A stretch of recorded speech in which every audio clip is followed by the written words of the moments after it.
అందరికీ నమస్కారం అండి. శైలజ వినిపించే కథల ఛానల్కు స్వాగతం. ఈరోజు మనం పుష్పాంజలి గారు రచించిన స్వర్గప్రాప్తి అనే కథను విందాం. ఈ కథ జనవరి 2011 చందమామలో ప్రచురింపబడింది. ధనగుప్త దంపతులకు విశ్వకేతుడు ఏకైక పుత్రుడు. విశ్వకేతుడు బాల్యం నుంచి గొప్ప దైవభక్తిపరుడు. తల్లిదండ్రులు అతన్ని ఏ విషయంలోనూ నిర్బంధించక దేవుడి పూజ కోసం వదిలేశారు. అతన్ని డబ్బు సంపాదించమని కానీ కుటుంబ బాధ్యతలు నిర్వర్తించమని కానీ వాళ్ళు ఏనాడు పోరు పెట్టేవారు కాదు. ఇంటి బాధ్యతలు ఏవీ పట్టించుకోకుండా దైవభక్తిలో ఉండటమే అన్నిటికన్నా సుఖం అనిపించింది విశ్వకేతుడికి. అందువల్ల అతను దేవుడి పూజ పేరుతో బాధ్యతారహితంగా ప్రవర్తించడం నేర్చుకున్నాడు. కాలక్రమేణా అతని తల్లిదండ్రులు పెద్దవాళ్ళయ్యారు. ధనగుప్తుడికి ఓపిక క్షీణించి వ్యాపారం మానివేశాడు. అప్పుడు కూడా విశ్వకేతుడు ఇంటి బాధ్యతలు చూసుకోకుండా గుళ్ళు గోపురాలు పట్టి తిరగసాగాడు. ఇంటి పని భారమంతా ముసలివాడైన ఆ ఇంటి పనివాడు రంగయ్యే చూసుకునేవాడు. ధనగుప్తుడికి పక్షవాతం వచ్చి మంచంలో పడ్డాడు. వైద్యుడు అతడి కాలు చెయ్యి పావురాయి రక్తంతో మర్దన చెయ్యమని రంగయ్యకు చెప్పాడు. రోజు పావురాయి రక్తం సేకరించి దాంతో ధనగుప్తుడికి రంగయ్యే మర్దన చేస్తుండేవాడు. ఇదిలా ఉండగా ఆ ఊళ్ళోని భక్త బృందాలన్నీ కలిసి కాశీయాత్ర తలపెట్టారు. విశ్వకేతుడు అత్యుత్సాహంగా కాశీయాత్రలో పాల్గొనడానికి సిద్ధమయ్యాడు. కాశీలో ఉన్న పూర్ణానంద స్వామి మనిషిని చూడగానే అతను స్వర్గానికి వెడతాడో లేదో వెంటనే చెప్పేస్తాడట. తనలోని అపారమైన దైవభక్తి తనకు స్వర్గాన్ని సంప్రాప్తించి పెడుతుందని విశ్వకేతుడి విశ్వాసం.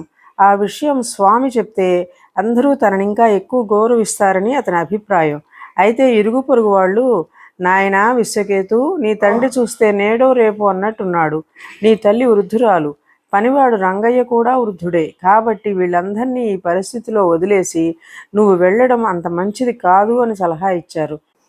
వాళ్ళ మాటలు పెడచెవిన పెట్టిన విశ్వకేతుడు మూటాముల్లా సర్దుకుని కాశీకి ప్రయాణమైనాడు. కాశీ చేరాక కాశీ విశ్వనాథుని దర్శించక మునిపే వాళ్ళు పూర్ణానంద స్వామి దర్శనానికి వెళ్ళారు. తన ఆశ్రమంలో చెట్టు కింద ఉన్న విశాలమైన అరుగు మీద స్వామి ఆసీనులై ఉన్నారు.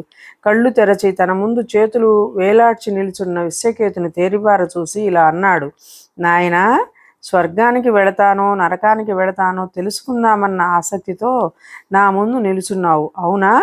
అయితే నువ్వెక్కడికి వెళతావని నీ అభిప్రాయం అని అడిగారు. అందుకు విశ్వకేతుడు గర్వంగా, స్వామి, చిన్ననాటి నుంచి దైవభక్తి తప్ప మరే ధ్యాస లేనివాణ్ణి. నేను ఖచ్చితంగా స్వర్గానికే పోతానని ఘంటాపథంగా చెప్పగలను అన్నాడు. జవాబుగా స్వామి నవ్వి, నాయనా, నీ నమ్మకం మెచ్చుకోదగ్గదే. అయితే నీ నిదుట రేఖలు మాత్రం నీకు స్వర్గప్రాప్తి లేదని చెబుతున్నాయి. కారణం నువ్వు తల్లిదండ్రులను సేవించుకోకపోవడమే. జన్మనిచ్చిన తల్లిదండ్రులు దైవం కన్నా పవిత్రమైన వాళ్ళు అన్నాడు. తన తప్పు తెలుసుకున్న విశ్వకేతుడు పూర్ణానంద స్వామి పాదాలపై పెడి విలపించసాగాడు. అతను వెంటనే తన గ్రామానికి తిరిగి వచ్చి తను చేయగలిగిన పనులన్నీ చేసి ఆ డబ్బుతో తల్లిదండ్రులకు వైద్యం చేయించాడు. దినారాత్రులు వారికి శుశ్రూషలు చేశాడు. ఆ శుశ్రూషతో తండ్రి బాగా కోలుకున్నాడు. మరెప్పుడు విశ్వకేతుడు స్వర్గప్రాప్తి గురించి ఆలోచించనే లేదు. ఇదండి కథ. ఈ కథ మీకు నచ్చినట్లయితే లైక్ చేయండి, షేర్ చేయండి, కామెంట్ చేయండి, సబ్స్క్రైబ్ చేసుకుని నన్ను ఎంకరేజ్ చేయండి. నమస్కారం అండి.